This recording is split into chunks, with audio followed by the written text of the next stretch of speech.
한국기독교교회협의회가 코로나19 팬데믹 경험을 토대로 163개 항목의 교회 고백 문서를 작성했습니다. 한국교회 2050 탄소중립 로드맵도 공식 문서로 채택해 한국교회와 공유하기로 했습니다. 갈수록 심각해지는 기후위기 문제를 극복하기 위한 노력의 하나로 교육의 중요성이 부각되고 있습니다. 기독교 환경교육센터 살림이 환경과 예술을 융합한 방식으로 다음 세대 교육에 나서 좋은 반응을 얻고 있습니다. 코로나19로 고통받는 이웃들을 위해 힘써온 새해된 교회가 목회 현장에서 어려움을 겪고 있는 목회자들을 위해 컨퍼런스를 열었습니다. 미자립 교회 목회자 등 1,200여 명이 모인 가운데 교회 회복과 새로운 비전을 다짐하는 현장을 취재했습니다. 전 세계 선교지 소식을 전하는 미션 리포트. 오늘은 러시아의 침공으로 8개월째 전쟁을 치르고 있는 우크라이나 상황을 알아봅니다. 시청자 여러분 안녕하십니까? CBS 뉴스입니다. 한국기독교교회협의회가 오늘 제70회기 제4차 실행위원회를 열고 코로나19 팬데믹의 경험을 토대로 작성한 교회 고백 문서를 공식 문서로 채택하기로 하고 한국교회와 공유하기로 했습니다. 교회협은 한국교회 2050 탄소중립 로드맵도 공식 문서로 채택해 교회의 지속가능한 탄소 감축을 독려하기로 했습니다. 송주열 기자의 보도입니다. 한국기독교교회협의회가 다음 달 71회기 총회를 앞두고 열린 70회기 마지막 실행위에서 코로나19 팬데믹의 경험을 토대로 만든 교회 고백 문서를 공식 문서로 채택하기로 했습니다. 교회 고백 문서는 교회협 신학위원회와 크리스찬 아카데미가 함께 사회와 문화, 정치와 경제, 생태와 생명, 신학적 도전 등 주제별 9차례 심포지엄과 20여 차례 문서 작성 모임을 거쳐 완성됐습니다. 교회 고백 문서는 팬데믹으로 인한 성찰과 사회와 교회에 대한 전망, 과제, 대안 등을 거시적으로 담은 신학 문서로 모두 163개의 고백을 담았습니다. 번호를 이렇게 쭉 매겨가면서 문단별로 아젠다를 다루었습니다. 이것이 교회 현장에서 주제별로 아젠다별로 계속해서 논의가 되고 이것에 대한 논의가 한국교회 안에의 변화를 촉발해 갈 수 있는 계기가 되어지기를 바라는 마음으로 문서를 담았습니다. 교회협은 교회 고백 문서와 함께 한국교회 2050 탄소중립 로드맵도 공식 문서로 채택해 기후위기 시대 탄소 감축을 위해 교회가 능동적으로 대처해 나가기로 했습니다. 탄소중립 로드맵이 교회협의 공식 문서로 채택되면서 회원교단들은 오는 2040년까지 종교시설 탄소 배출 100% 감축, 2050년까지 재생에너지 생산 기반 확대라는 공동 목표를 구체적으로 추진할 수 있게 됐습니다. 교회협은 또 윤석열 정부 출범 후 정치적 퇴행이 심화되고 있다며 생명과 정의, 평화라는 복음의 공적 가치 확산을 위해 노력해 나가기로 했습니다. 작금의 극심한 정치적 퇴행의 길을 가고 있는 한국 사회를 좌우 편향적 정치 이데올로기를 넘어 생명, 정의, 평화라는 복음의 공적 가치로 회심하게 하는 정치 선교의 과제가 우리 앞에 놓여 있습니다. 좌초된 검찰 개혁을 바로잡고 국민을 대상화하고 국민 위에 군림하는 권력이 주권 재민의 가치를 토대로 국민을 섬기는 권력으로 회심하도록 해야 합니다. 이 밖에 실행위에서는 정의평화위원회와 생명문화위원회, 화해통일위원회 등 각 위원회별 내년도 사업계획과 예산안 등을 결의했습니다. 70회기 마지막 실행위를 마친 교회협은 다음 달 21일 한신대 신학대학원에서 71회 총회를 갖습니다. 교회협 실행위는 차기 총회 주제를 생명의 하나님, 사랑으로 만물을 새롭게 하소서로 정했습니다. CBS 뉴스 송주열입니다. 전 세계 곳곳에서 이상기후 현상이 발생하는 등 최근 기후 위기 문제가 더욱 심각해졌습니다. 이런 가운데 환경과 예술을 융합한 다음 세대 기후 위기 교육이 진행되고 있어 주목되는데요. 기독교 환경교육센터 살림의 결말 없는 패스트19 프로젝트를 오요셉 기자가 소개합니다. 기독교 대안학교인 이야기학교 학생들이 수업 시간 역할극에 몰입하고 있습니다. 학생들은 알베르 까뮈의 작품 페스트의 배경인 오랑마을의 주민이 돼 기후변화로 다시 찾아온 질병 페스트를 이겨내기 위해 머리를 맞댑니다. 우리가 하나님의 계획 안에 있다는 것이 희망이지. 이해할 수 없는 아픔과 고통까지도 모두 하나님께서는 항상 우리와 함께 아파하시고 눈물을 흘리시지. 나에겐 완전하신 하나님 안에 있다는 그 믿음이 희망일세. 기억해요. 우리는 지구의 주인이 아니다. 우리 모두 지구 앞에서 죄인이다. 코로나19로 재조명된 까뮈의 페스트를 현대 상황에 맞게끔 각색해 오늘날 기후위기의 심각성을 돌아보는 기독교 환경교육센터 살림의 결말 없는 페스트19 수업입니다. 결말 없는 페스트19는 페스트 이후 또다시 전염병을 맞닥뜨린 오랑마을 주민들의 모습을 통해 기후위기를 대하는 현대인들의 다양한 태도들을 객관적으로 성찰합니다. 또 완성되지 않은 결말을 조별활동과 토론을 통해 함께 만들어 나가며 기후위기 극복을 위한 실천과 연대 방안을 구체화합니다. 고난이나 위기, 그리고 또 더 크게는 기후 변화의 문제, 이런 문제들 속에서 우리가 각자 어떻게 반응할 것인가, 이 질문을 좀 가지고 각색을 했습니다. 다양한 예술적 방법을 통해서 좀 표현을 했으면 했고, 그 표현들을 해 나가면서 결국에는 희망을 상상할 수 있게끔. 특별히 결말 없는 페스트19는 기후위기란 다소 무거운 주제를 다양한 예술활동과 접목해 참여도를 크게 높였습니다. 학생들은 일상 속 쓰레기를 가지고 예술작품을 만들어 보기도 하고 랩으로 자신의 생각을 표현해 보기도 합니다. 또 합창과 춤, 연극 등의 다양한 활동을 통해 언어적 표현의 한계를 뛰어넘어 자신의 생각과 느낌을 전달합니다. 대본의 내용으로 기후위기에 대한 정보를 전달할 뿐만 아니라 예술활동을 통해 학생들의 주체적인 생각과 표현을 이끌어내는 겁니다. 이 시대에 가장 필요한 것은 우리의 인식을 바꾸고 실제적인 행동을 바꾸는 것일 텐데, 그것은 우리의 그 감성을 자극하고 실제 자발적으로 행동의 변화를 가져오는 것이라고 생각합니다. 이에는 환경과 예술을 접목한 교육이 필요하다고 생각을 했는데요. 학생들은 평소엔 깊게 생각해보지 못했던 기후위기 문제를 다양한 활동을 통해 재미있게 접할 수 있었다며 구체적인 실천을 다짐하게 됐다고 말했습니다. 이 사람들 마음을 표현하면서 랩을 하는 건데 이게 가장 즐거웠어요. 열심히 쓰레기를 잘 버리고 그거에 대한 제 자리에서 노력할 거예요. 한편 결말 없는 페스트19는 한 수업당 90분으로 구성된 총 6번의 수업안으로 현재 2개의 대안학교에서 시범적으로 진행됐습니다. 살림은 결말 없는 페스트19가 보다 많은 학교에서 진행돼 기후위기 문제의 당사자인 다음 세대 학생들이 환경 문제에 더 많은 관심을 갖고 주체적으로 생각할 수 있는 능력을 기르길 바란다고 말했습니다. CBS 뉴스 오요셉입니다.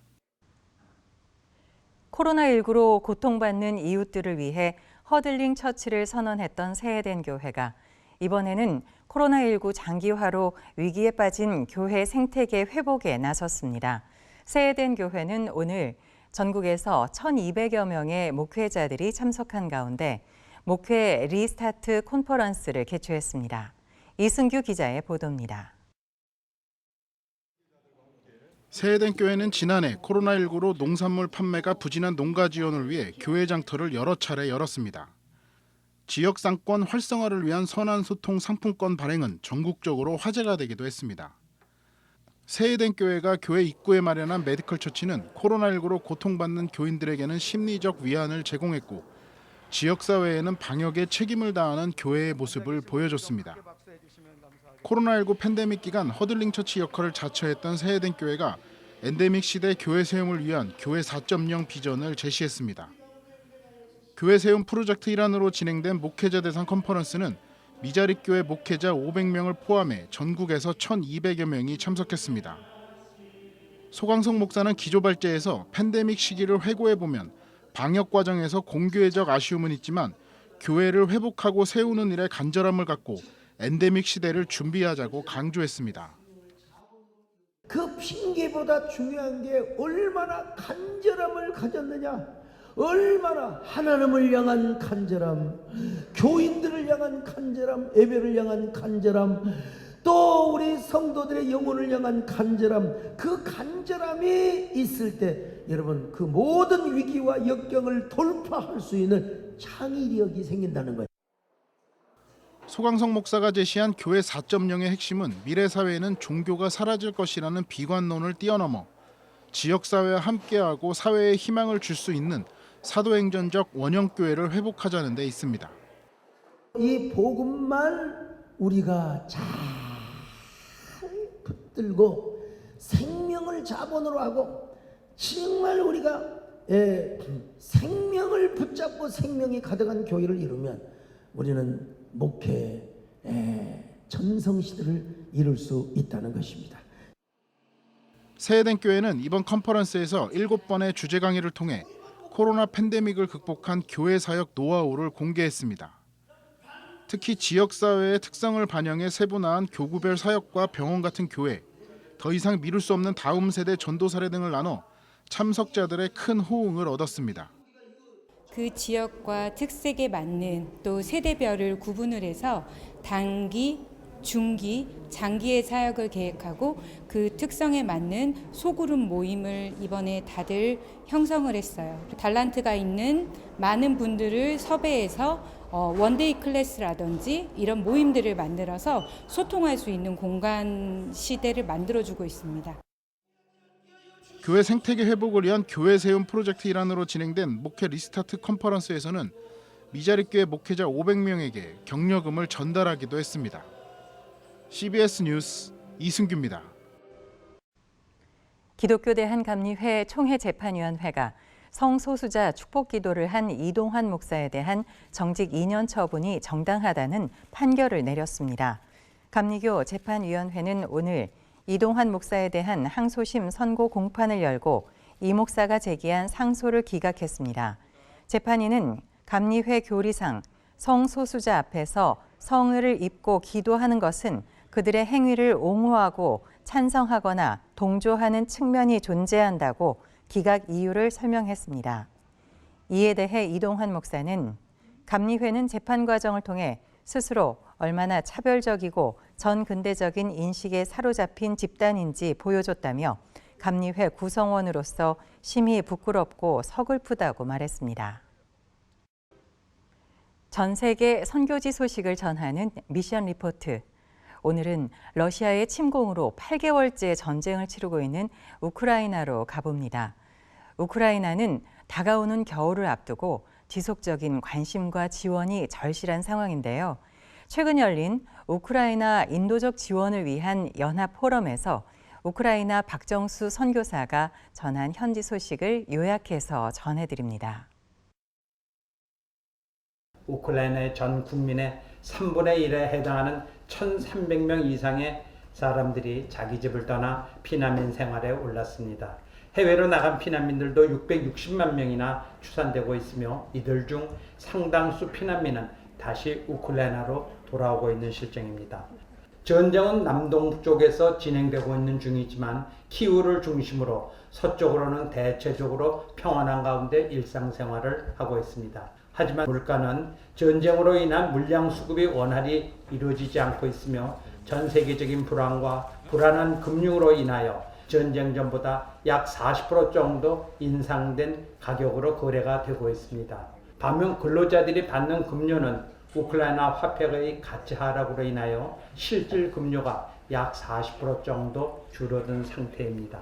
높은 실업률, 높은 주택비, 그리고 높은 생활비는 그들을 우울하게 하며 더 어렵게 하고 있습니다. 우크라이나 정부는 물가 안정을 하기 위하여 전쟁 기간 동안에 수입 규제 품목을 정하였으며 판매자들이 이전 가격의 10% 이상 가격을 인상할 수 없도록 규제를 하고 있지만 잘 작동은 되지 않고 있다고 합니다. 가격이 인상된 품목으로는 연료 및 윤활유가 으뜸이고 뒤를 이어서 가전제품, 과일, 생선, 설탕 순으로 되어 있습니다. 전쟁 초기 우크라이나 피난민들에게 많은 관심을 보이던 구호단체들의 구호품은 점점 줄어드는 상황에서 겨울을 맞이하는 피난민들은 겨울철 자켓이나 양말, 의류 또는 겨울철 침낭이나 담요, 접이식 침대, 난방기구 등을 요청하고 있으며 식료품으로는 통조림식품이나 수프 세트, 귤이, 오토밀, 견과류, 초콜릿 등과 같은 것을 요청하고 있습니다. 그 이유는 아직까지 우크라이나의 여러 도시에는 전기, 수도, 가스 공급이 원활하지 못하기 때문에 간편식을 원하고 있는 것입니다. 또한 의약품으로는 고혈압과 당뇨약을 제일 많이 원하는 것으로 파악되고 있습니다. 우크라이나 선교사들을 중심으로 하는 우크라이나 전쟁대책위원회는 향후 전쟁 후 대책에 대하여 다각도로 의견을 모으고 있으며 기본적인 생각은 그들에게 물고기를 줄 것이 아니라 물고기 잡는 법을 가르쳐 주어야 한다고 공감대를 형성하고 있습니다. 따라서 키우에 센터를 설립하여 IT 기술 교육이나 임용 기술, 양재 기술 등을 가르쳐 주어 그들이 자립할 수 있도록 돕고자 방안을 연구 중에 있습니다. 또한 많은 크리스천 중에 건축 기술을 보유한 자원봉사자들을 모집하여 전쟁에 부서진 공공기관, 교회, 개인 집을 보수하여 주는 프로젝트를 구상 중에 있습니다. 한편 학생을 위한 패드나 노트북을 수집하여 초중고생들의 수업에 도움을 주는 방안을 연구하고 있으며 어린아이들이 트라우마 치료를 위한 프로그램 개설도 관련 기관과 의논 중에 있습니다. 우크라이나 어린아이들이 자신의 집과 마을이 폭격되는 것을 목도하였으며 때로는 더 끔찍한 일까지 목격해야 했습니다. 아이들이 건강과 미래에 아주 오랫동안 큰 영향을 미칠 것으로 사료되며 이러한 트라우마를 어떻게 해결하여 주어야 될지는 아주 큰 숙제인 것 같습니다.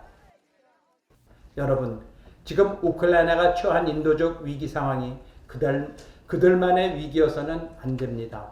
불과 70여 년 전 세계 각국의 여러 나라는 한반도에서 일어난 전쟁의 소용돌이 속에서 많은 구호 인력과 장비를 지원하였습니다. 국제사회의 도움이 없었다면 한국전쟁은 더 참혹했을 것입니다. 전쟁의 상처가 회복되는 일도 쉽지 않았을 것입니다. 이제 우리가 무력 충돌의 충격에 빠져 있는 우크라이나의 피해를 최소화하고 희생자를 보호하며 구호의 손길을 보내야 할 때라고 생각합니다. 이 전쟁의 아픔에 함께하여 주시기를 호소드리겠습니다. 감사합니다.